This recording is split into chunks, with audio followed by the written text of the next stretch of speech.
Edhe pse politikanët shqiptar i shohin pothuajse çdo ditë në ekranet e televizioneve, ato janë kujdesur që ta mbajnë hermetike jetën e tyre private, familjen dhe shtëpinë ku jetojnë.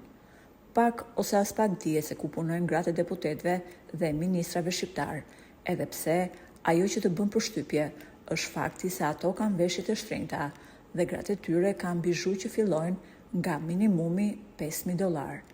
Megjithatë, së fundmi, media ka zbuluar rrogën prallore që ka bashkëshortja e Taulant Ballës. Edhe pse ajo është një personazh i tërhequr nga ekrani, ka qenë një rast i hetuar nga policia që ka zbuluar më shumë për gruan e socialistit Taulant Balla. Pasi policia e ka kërkuar kompanisë One të jepte informacione në kuadër të një hetimi, kjo kompani ka refuzuar dhe shkresa mbante firmën e gruas së Taulant Ballës. Mësohet se gruaja e Ballës punon si drejtoresh juridike në kompaninë telefonike One Albania dhe ajo është mbrojtëse e të dhënave personale të klientëve. Deri këtu, çdo gjë është okej, sepse të punosh është krejt normale, por ajo që ka çuditur jo pak në këtë rast është pagesa që merr gruaja e Ballës nga kompania One.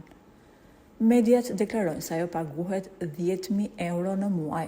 Një rrogë të tillë nuk e ka patur paraardhësja e saj në këtë detyrë.